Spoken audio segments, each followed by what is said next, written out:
News 71 में आप सभी का स्वागत है। श्री श्याम गौशाला श्रीमद् भागवत कथा का आज तीसरा दिवस।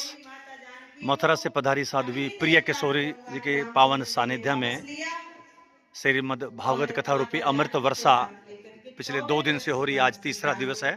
तो आइए चलते हैं तीसरे दिवस की कुछ झलकियां आपको दिखाते हैं। राज्य किया और समस्त अयोध्या वासियों को लेकर के भगवान श्री राम साकेत धाम के लिए पधार गए। राम कथा तो इतनी बड़ी है कि हम राम कथा जब करते हैं तो 9 दिन में होती है, लेकिन बड़े सूक्ष्म में आपको राम कथा श्रवण करवाई गई है। भगवान साकेत धाम के लिए चले गए। बोलिए साकेत धाम की, श्री राम की, जानकी वल्लभ लाल की जय जय श्री राम। श्री सुखदेव जी महाराज कहते हैं कि मैं आपको चंद्रवंश का निरूपण कराता हूँ, क्योंकि अभी आपको कृष्ण जन्मोत्सव भी मनाना है। नारायण के पुत्र ब्रह्मा हुए, ब्रह्मा के पुत्र अत्रि हुए, अत्रि के पुत्र चंद्रमा हुए, चंद्रमा के पुत्र बुध हुए, बुध के पुरुरवा हुए, पुरुरवा के पुत्र 6 पुत्र हुए, आयु, सतायु, सत्यायु, रज, जय और विजय। इसी चंद्रवंश में एक बड़े तेजस्वी तपस्वी राजा हुए जिनका नाम था गादी जी महाराज। गादी की कन्या थी जिसका विवाह सृचिक मुनि के साथ में हुआ। गादी के यहाँ जो पुत्र पैदा हुआ उसका नाम है विश्वामित्र। सृचिक मुनि के यहाँ जगदम्बी पैदा हुए जिनका विवाह रेणुका से हुआ, जिनके यहाँ परशुराम जी पैदा होकर के आई। विश्वामित्र जी के वंश में एक बड़े तेजस्वी तपस्वी राजा हुए जिनका नाम था नहुस। नहुस के 6 पुत्र हुए, यति, ययाति, संयाति, अयाति, भयति और कृति। ये जो ययाति महाराज है ना, इनसे फिर यदुवंश आगे बहुत ज्यादा विस्तार से बढ़ा है, क्योंकि ययाति महाराज का विवाह देवयानी के साथ में हुआ जो शुक्राचार्य जी की पुत्री थी, और देवयानी से 2 पुत्र पैदा हुए, यदु और तुर्वसु। यदु की कीर्ति इतनी फैली कि इस चंद्रवंश का नाम बदल करके यदुवंश पड़ गया। इसी वंश में पुरु हुए, दुष्यंत हुए, रंतदेव हुए, भरत हुए, और यदु जी महाराज के वंश में कई पीढ़ियों के बाद एक राजा हुए महाराज यदु जी के वंश में, जिनका नाम देवमीट जी महाराज था। देवमीट जी महाराज की 2 पत्नियां थी, जिनसे 2 पुत्र पैदा हुए। एक पत्नी से अर्जन्य पर्जन्य पैदा हुए और दूसरी पत्नी से सूरसेन जी महाराज पैदा हुए। अर्जन्य पर्जन्य जो 2 भाई थे उनके 9 पुत्र पैदा हुए, नवनंदन इत्यादि नंद बाबा जो गोकुल में वास करते हैं। और सूरसेन जी महाराज वटेश्वर में वास करते हैं। मथुरा के एक बहुत बड़े राजा हुए, तपस्वी, तेजस्वी, गाय ब्राह्मणों से प्रेम करने वाले, संतों से प्रेम करने वाले, सनातन धर्म को साधने वाले, जिनका नाम था उग्रसेन जी महाराज। महाराज उग्रसेन के राज्य में, मथुरा में स्वर्ग जैसा अनुभूति होती थी। राजा उग्रसेन के पिछली, ऐसा कहते हैं, तुलसीदास जी ने कहा है, तुलसी पिछले पुण्य से बदल जाते हैं अंश। उग्रसेन हिरण्याकश्यप के प्रहलाद हुए और उग्रसेन के कंस। हिरण्याकश्यप इतना बड़ा दुष्ट, उसके यहाँ भक्त प्रहलाद पैदा होकर आए जिन्होंने नरसिंह भगवान को प्रकट कर लिया। उग्रसेन इतने बड़े राजा थे, तपस्वी, उनके यहाँ पर कंस पैदा होकर आए। पिछले पाप पुण्य से बदल जाते हैं अंश, और हिरण्याकश्यप के प्रहलाद हुए उग्रसेन के कंस। उग्रसेन महाराज की पत्नी गर्भवती थी, राक्षस की कुदृष्टि पड़ने से बालक राक्षस हो गया, जिसका नाम कंस रखा गया। विद्वानों ने बताया महाराज ये तो तुम्हारा विध्वंस करने के लिए आए। यमुना जी में स्नान करते हुए उन्होंने देखा एक चमकीली सी कोई वस्तु बहकर के जा रही है। यमुना जी के जल में से उस संदूक को निकाला, उसमें बालक प्राप्त हुआ। जिस बालक को वो अपने घर ले गए और सूरसेन जी महाराज के पुत्र वसुदेव जी के साथ इस बालक का लालन पालन हुआ। किस बालक का? महाराज उग्रसेन के पुत्र कंस का पालन पोषण बचपन में वसुदेव के साथ हुआ है। वसुदेव के साथ खेल कूद कर बड़े हुए। नारद जी ने आकर बताया कंस को कि तुम तो राजा उग्रसेन के पुत्र हो और राजा उग्रसेन का राज्य तो इतना बड़ा है, विशाल है। तो कंस ने भोलेनाथ की अखंड तपस्या की। खंडित ना होने वाली तपस्या को अखंड तपस्या कहते हैं। अखंड तपस्या की, अपने हाथ पर कैलाश को उठाकर एक पैर पर खड़े होकर के भोलेनाथ प्रकट हुए। भोलेनाथ से क्या मांगा? अथाह बल, कि मुझे कोई भी संसार का व्यक्ति परास्त न कर सके। अघासुर, बकासुर, व्योमासुर, केसी, धेनुकासुर, ऐसे ऐसे राक्षसों को अपनी कमेटी में, अपनी मीटिंग में बुलाया और सबके साथ में एक पार्टी बनाई और सबके साथ मिलकर के राजा उग्रसेन पर चढ़ाई कर दी, युद्ध किया और राजा उग्रसेन को पकड़ करके जेल में डाल दिया। खुद स्वयं बन गया मथुरा का राजा कंस। कंस ने सोचा मेरा लालन पालन वसुदेव के साथ हुआ है,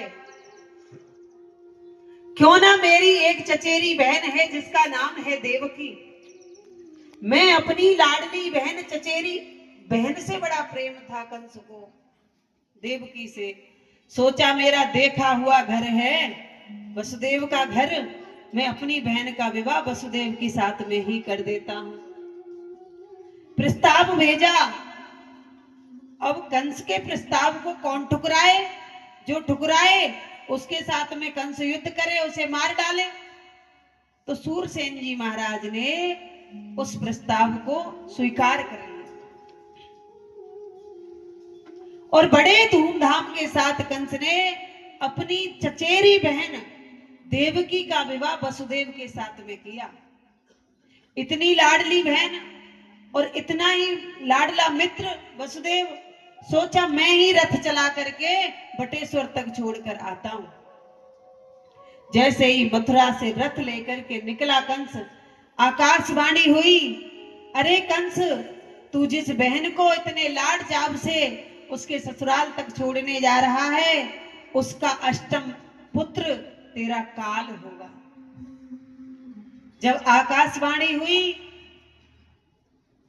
एक बार नहीं 3-3 बार हुई, कंस को विश्वास हो गया कि ये तो कुलघातनी है, इससे तो मैं इतना प्रेम करता था अपनी बहन से, और ये मेरे काल को जन्म देने वाली है। तलवार निकाली और देवकी के केस पकड़ करके रथ में से नीचे पटक दिया और तलवार निकाल करके देवकी को ही मारने के लिए दौड़ा कि देवकी को ही मार दूंगा तो ना रहेगा बांस और ना बनेगी बांसुरी, ना देवकी रहेगी, ना इसके पुत्र होंगे और ना मेरा काल होगा। सुखदेव स्वामी कहते हैं तब तक देवकी का विवाह वसुदेव के साथ हो चुका था। पति का अर्थ क्या होता है? जो अपनी पत्नी का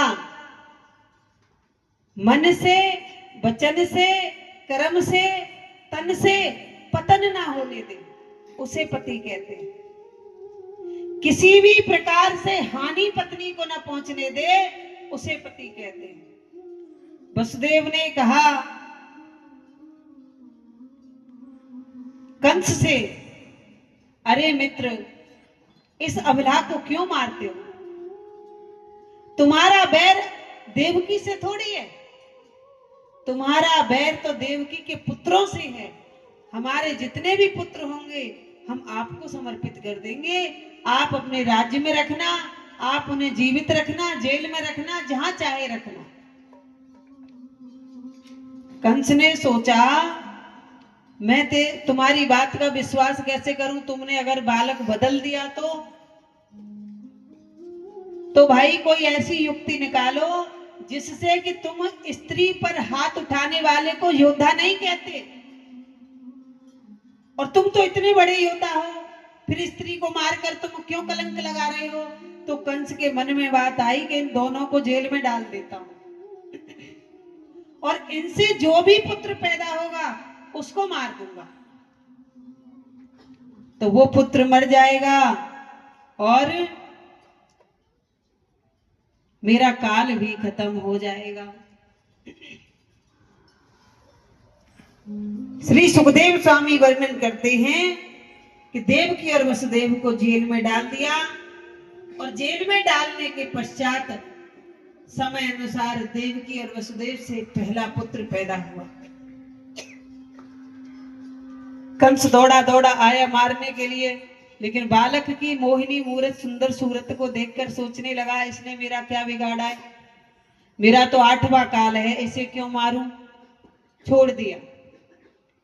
लेकिन जब तक अत्याचार चरम सीमा पर न फैले, जब तक पाप चरम सीमा पर न पहुंचे, तब तक भगवान अवतार क्यों लें, क्योंकि भगवान कहते हैं विप्र धेनु सुर संत हित लीन मनुज अवतार। जब तक पाप नहीं बढ़े तब तक भगवान अवतार कैसे ले। तो अन्य जो थे उसके साथी उन्होंने कहा महाराज देवताओं का कोई पता नहीं, क्या पता देवताओं ने उल्टी गिनती गिन दी हो, 8वीं वाला जो पहली बार ही भेज दिया हो। और कंस के बात ये मन में आई, और कंस ने देवकी की गोद से नवजात शिशु को लेकर के पत्थर पर मार दिया, और पहले पुत्र को देवकी के कंस ने मार डाला। देवकी रोती बिलखती रह गई, समय बीतता गया, घाव भरते गए, पुनः दोबारा पुत्र को जन्म दिया। उसी भांति पत्थर पर मारकर दूसरे पुत्र को भी कंस ने मार दिया।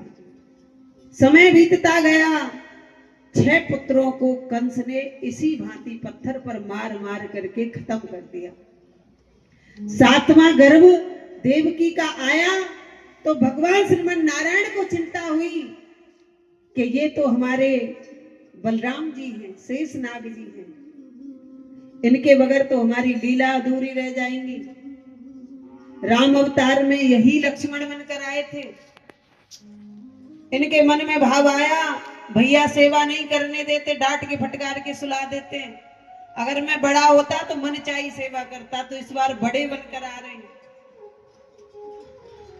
तो भगवान ने योग माया को इशारा किया और संकर्षण के द्वारा योग माया ने देवकी का 7वां गर्भ, देवकी का 7वां गर्भ देवकी के गर्भ में से परिवर्तन करके रोहिणी माता के गर्भ से वही बालक बलराम जी बन करके पैदा हुए।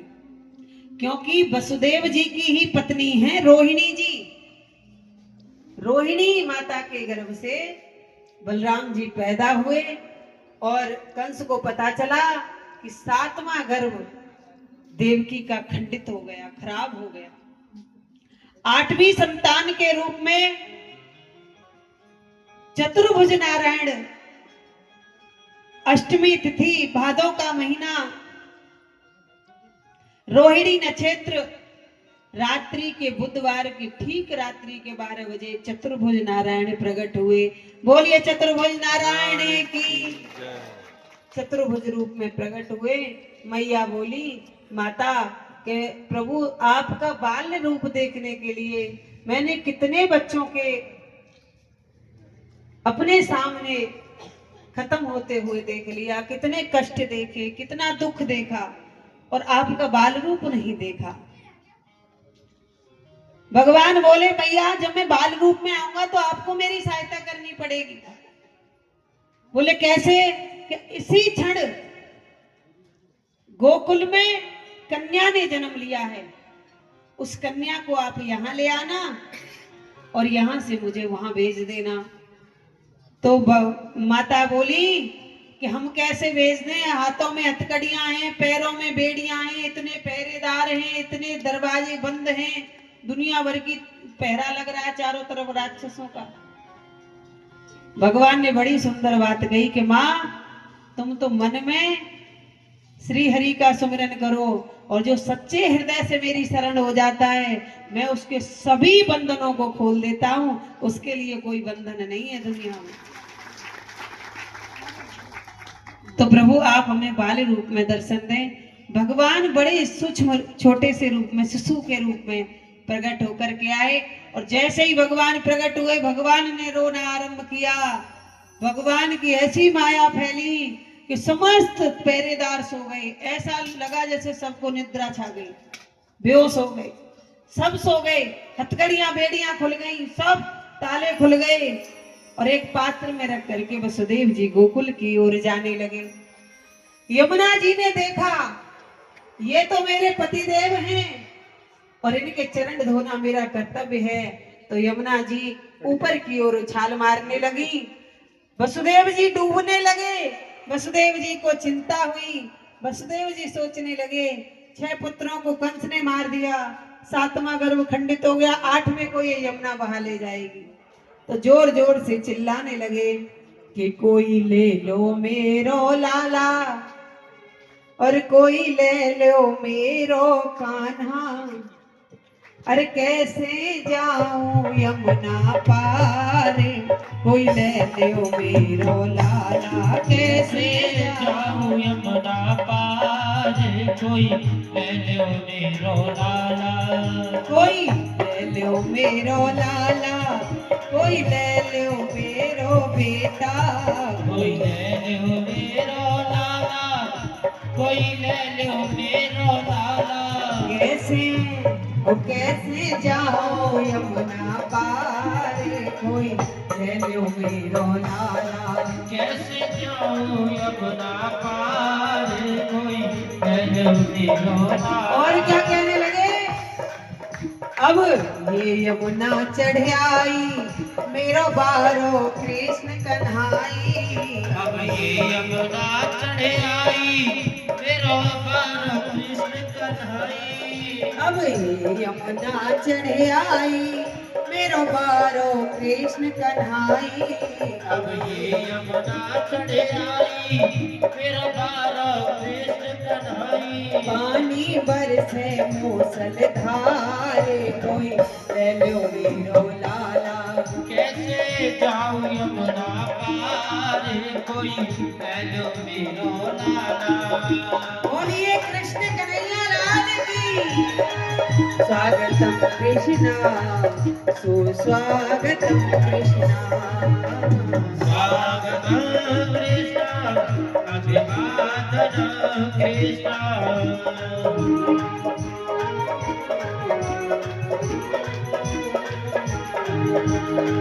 स्वागतम सुस्वागतम शरणागतम कृष्ण, स्वागतम सुस्वागतम शरणागतम कृष्ण, स्वागतम कृष्ण शरणागतम कृष्ण, स्वागतम कृष्ण शरणागतम कृष्ण कृष्ण।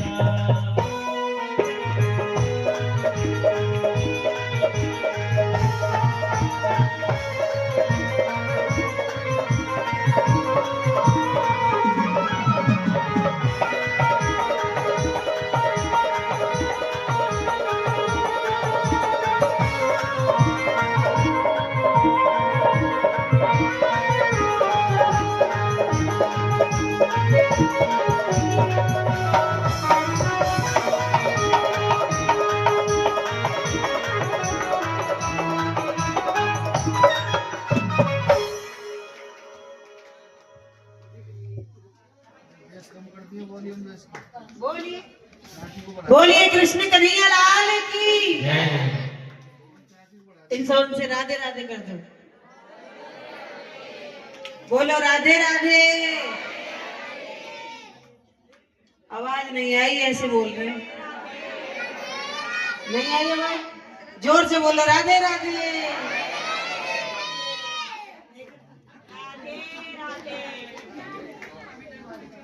ना पूजन करना।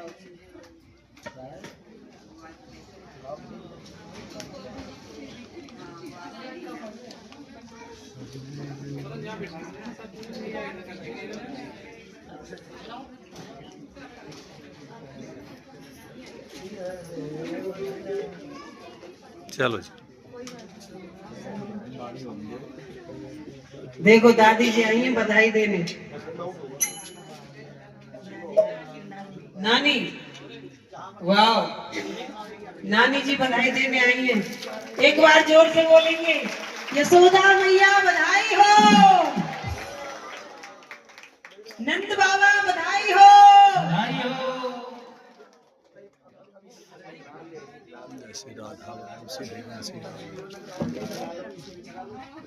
दर्शन करो सभी कृष्ण कन्हैया के।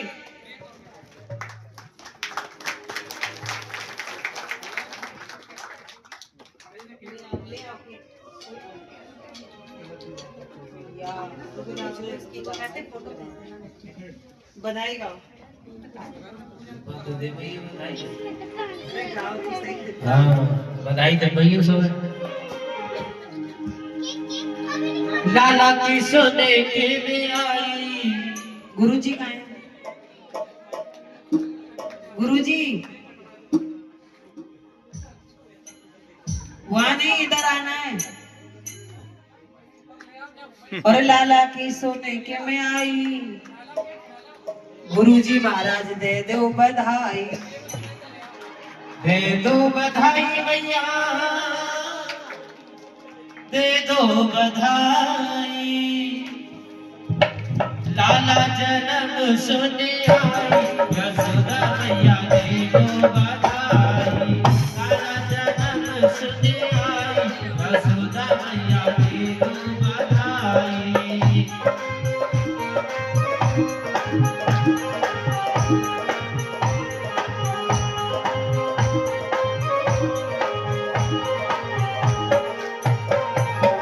दे दो बधाई मैया, दे दो बधाई। दे दो बधाई मैया, दे दो बधाई। लाला की सोने के में आई, यशोदा मैया दे दो बधाई। लाला की सोने के में आई, यशोदा मैया दे दो बधाई।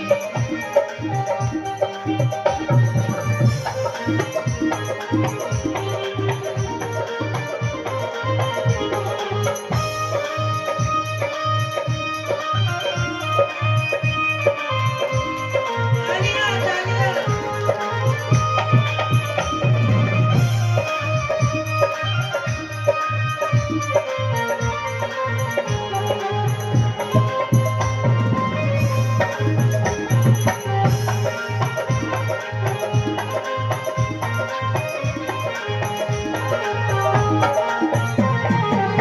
सीता भी दे दे मैया, बिटिया भी दे दे। दीपा भी दे दे मैया, बिटिया भी दे दे।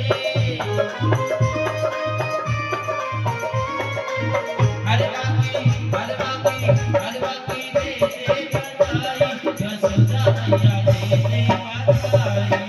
लाला जन्म सुने आई, यशोदा मैया दे दे और बधाई। देखिए,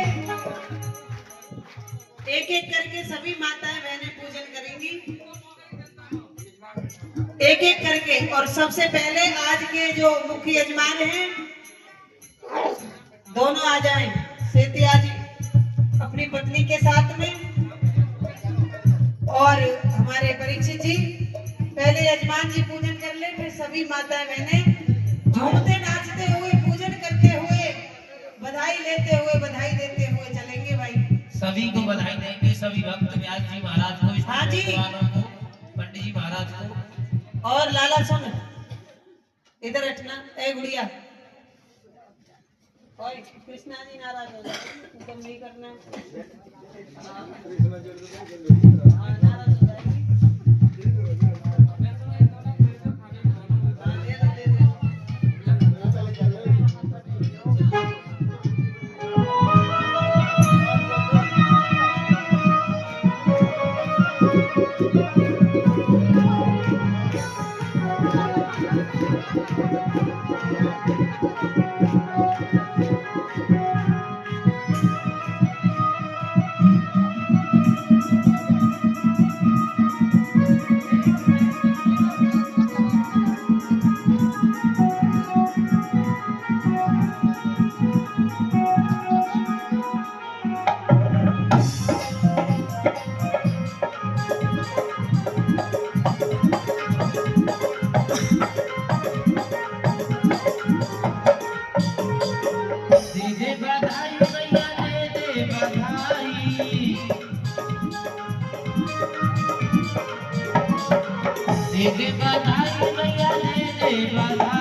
अमित भैया इनको बधाई दे दो। और मैंने बोल दिया एक एक करके सभी माताएं बहनें पूजन करती रहें और नाचते झूमते हुए चलना है आज तो। इसके साथ ही हमारी जो गौशाला कमेटी है वो सदस्य सारे मेरे पास मंच पे आ जाए। हमारे कई गौ भक्त है वो चादर देकर उनसे सम्मानित करेंगे उनको।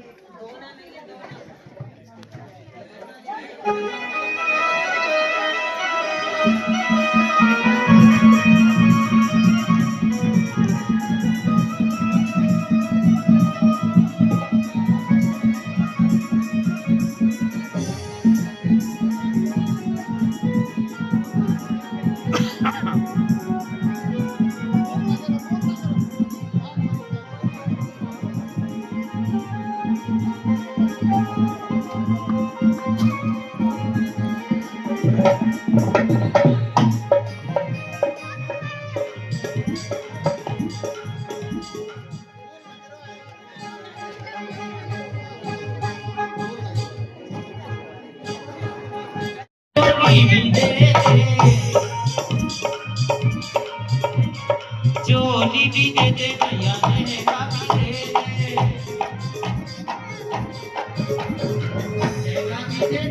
चोली भी दे दे।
वो ब्रज में है जय जयकार करते घर लाला जायो है। ब्रज में है जय जयकार करते घर लाला जायो है।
ब्रज में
लोग बैठ जाएं।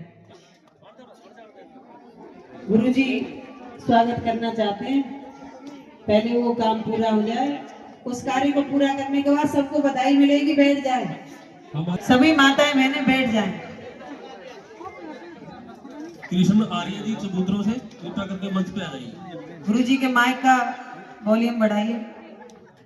कृष्ण जी आओ चबूतरों से। गुरुजी थोड़ा पास से बोलिए। हमारे बहुत पुराने साथी हैं, गौशाला से जुड़े हैं।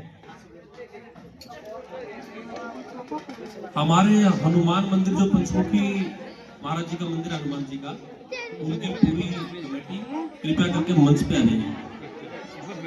हाजरान नगर जी, प्रधान जी, शर्मा जी, आप मंच पे आ जाइए। कृष्ण जी आगे आ जाइए। नीचे नीचे यार। लाला जी को उठा, लाला जी को।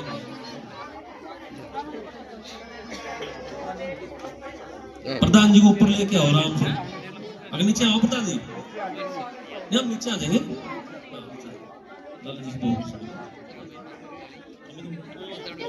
कृष्ण कन्हैया को मेरे पास ले आओ, डलिया हटा दो वहां से, उन लोगों को हटा दो। डलिया उठा लाओ, डलिया उठा लाओ पूरी। इधर आ जाओ जसपाल। और ये बेटा अभी नीचे बैठ जाओ, नीचे जाके नीचे बैठ जाओ जाके। सेठ जी एक मिनट, सभी बच्चे जाओ नीचे। एक मिनट। और आप इधर आ जाइए, गुरुजी थोड़ा इधर आ जाइए। बोले गौ माता की जय। सारे साथी नीचे आए, अपने अब प्रधान जी को ऊपर नहीं आया जा रहा, नीचे आ जाओ। कृष्ण जी आप भी आ जाओ, हमारे साथी हैं अपना।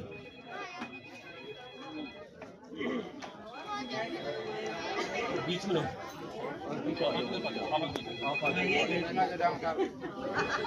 हंसराज जी सढौरा में शहर में कई मंदिरों का कार्यभार संभालते हैं और बहुत सेवा करते हैं। इनका पूरा जीवन मंदिरों की और धार्मिक कार्यक्रम और अनुष्ठानों में गुजरा है। आपके बीच में हंसराज जी अपनी कमेटी की तरफ से कुछ दो शब्द कहेंगे, आप कृपया करके आप सब सुनाओ। हंसराज जी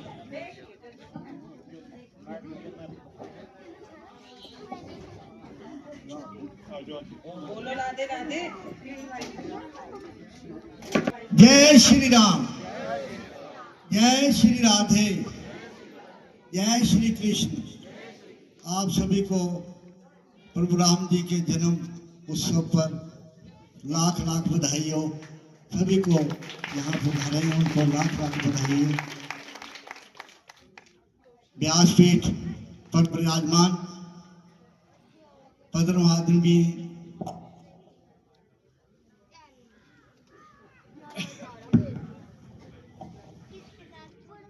प्रिया किशोरी जी मथुरा वाले, जिन्होंने संगीत में आपको प्रभु राम की कथा, उनका जन्म से लेकर उनको वनवास और रावण का वध होने के उपरांत प्रभु राम का राज तिलक आज वृत्तांत बहुत सुंदर शब्दों में आपको बतलाया।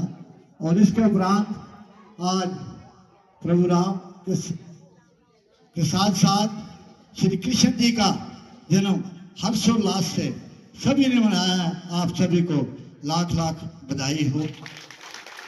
जो आज इनकी वाणी प्यारी, सुंदर और मधुर में वाणी, मार्मिक वाणी आज जो सुनने को मिली है, आप सभी को इन्होंने कर्तार्थ किया है।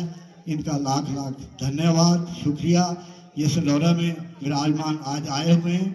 और इसके साथ साथ सबसे बड़ा जो सौभाग्य आपको और हमें यहाँ पर इनके आने का और कथा सुनने का मिला है, ये सब प्रभु की कृपा से महंत शोभादास जी जो यहाँ के गौशाला के सेवक हैं और आपके दिलों के एक हर दिल में वास करते हैं और सेवा में लगे हुए हैं। इन्हीं की कृपा से और इनकी कमेटी की कृपा से आज ये संभव हुआ। मैं इनका हार्दिक धन्यवाद करता हूँ। आज हमारे बीच में हमारे सतपाल शर्मा जी प्रेस वाले, इनका भी हमें आशीर्वाद मिला है, तो मैं इनका भी धन्यवाद करूँगा। हमारी प्राचीन सिद्ध श्री पंचमुखी हनुमान मंदिर की जो सदस्य कमेटी हमारे यहाँ उपस्थित है, कृपया जो पीछे बैठे हैं जो सदस्य हैं वो भी कृपया आगे आ जाएं। पुरुति जी या जो भी सदस्य हैं, यहाँ एक ठेकेदार जी बैठे हैं, गवर्नमेंट कंडक्टर, हाँ जी संजय जी आइए सर जी, ये भी हमारे आदरणीय सदस्य हैं, इनका भी हार्दिक स्वागत। आज बहुत सुंदर विषय जिसके बारे में हम कुछ कह ही नहीं सकते, आज जो सुनने को मिला है हमारा और भाग्य है। और इनका जो इनके साथ सुंदर इनकी कीर्तन मंडली आई है और जो इनके साथ संत आए हैं, पंडित जी आए हैं, इनका भी सिंधौरा आने पर इनका हार्दिक स्वागत जी। पवन जी आप भी आए।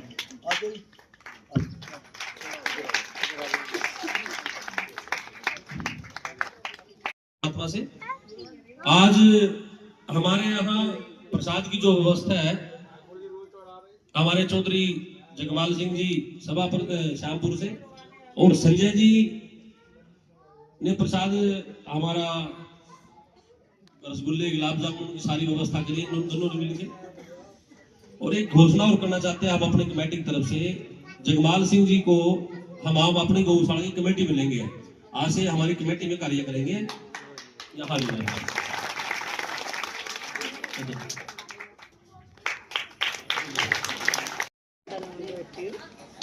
संजय बनकड़ जी जो रसगुल्ले और गुलाब जामुन और कुछ पकौड़ी की व्यवस्था की थी वो सारी इनकी है, और जगमाल जी लड्डू की व्यवस्था